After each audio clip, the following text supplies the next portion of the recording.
Good morning বন্ধুসকল। আজি মই আমাৰ ওচৰতে থকা শ্ৰী শ্ৰী দাৰপাল ঠাকুৰ পূজাত যাই আছোঁ। এই শ্ৰী শ্ৰী দাৰপাল পূজা 1913 চনৰ পৰাই স্থানীয় ৰাইজে পূজা কৰি আহিছে আৰু কৰি থাকিবই, কাৰণ গাঁৱৰ ৰাইজ ইয়াত সেৱা জনালে আগবঢ়ালে মনৰ কামনা সফল হয়। আৰু যিসকলৰ সতি সন্তান জন্ম নহয় ইয়াত মানসা কৰিলে সুফল পায়। গৰু বা ছাগলী হাৰালে এযোৰ তামোল পাণ দিলে আগবঢ়ালে পাই যায়। তিনিদিনীয়া বৰ্ণাঢ্য কাৰ্যসূচীৰে শ্ৰী শ্ৰী দাৰপাল ঠাকুৰ বছৰে বছৰে উদযাপন কৰা হয়। যিহেতু কাটি নাচাই লাষ্টলৈকে চাই থাকক আৰু ভাল লাগিলে লাইক, কমেণ্ট, শ্বেয়াৰ আৰু ছাবস্ক্ৰাইব কৰি দিবা।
সন্মানিত আমাৰ বুদলুং দাৰপাল পূজা সমিতি ৰাইজ তথা আমাৰ ভক্তবৃন্দ দে আমাৰ আজি তিনিদিনীয়া বৰ্ণাঢ্য কাৰ্যসূচীৰে আমাৰ আজিৰ পৰা শুভ আৰম্ভ হৈছে আমাৰ দৰপাল পূজা। যিহেতুকে আমি প্ৰতি বছৰে এনেকে আমি তিনিদিনীয়া কাৰ্যসূচীৰে আমি এই মাঘী পূৰ্ণিমাৰ অৰ্থে দৰপাল কাৰ্যসূচী পূজাখিনি আমি চলাই নিওঁ। আজি আমাৰ প্ৰথম কাৰ্যসূচী, আমাৰ দ্বিতীয় কাৰ্যসূচী আছে আমাৰ অহাকালি অৰ্থাৎ আৰু পৰহি আছে আমাৰ কাৰ্যসূচী দে আমাৰ আজিৰ কাৰ্যসূচী হ'ল আমাৰ প্ৰথম।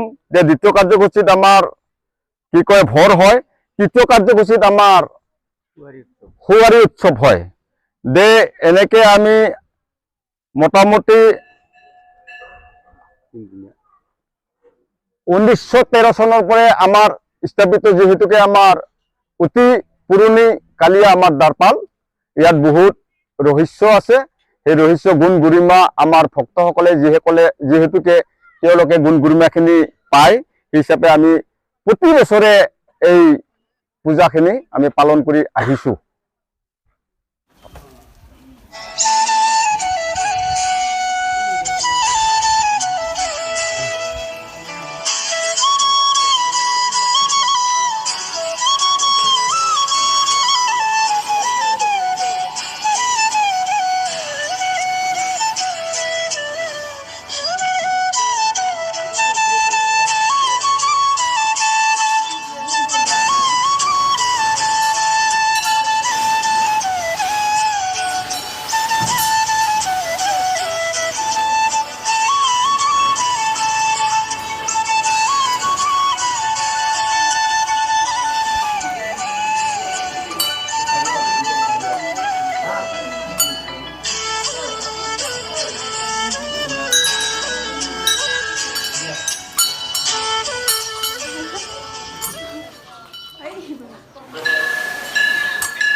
আরো নাচতে থাকবো। আজই প্রথম আমার ড্রাইভার কমিটির ভক্তপ্রাণ সকলে প্রকৃত মাঝি পূর্ণিমার প্রকৃত পুরোহিয়া কার্যবতী এই মর্মে আমি এই নতুন বছরে আমার মাঝি পূর্ণিমার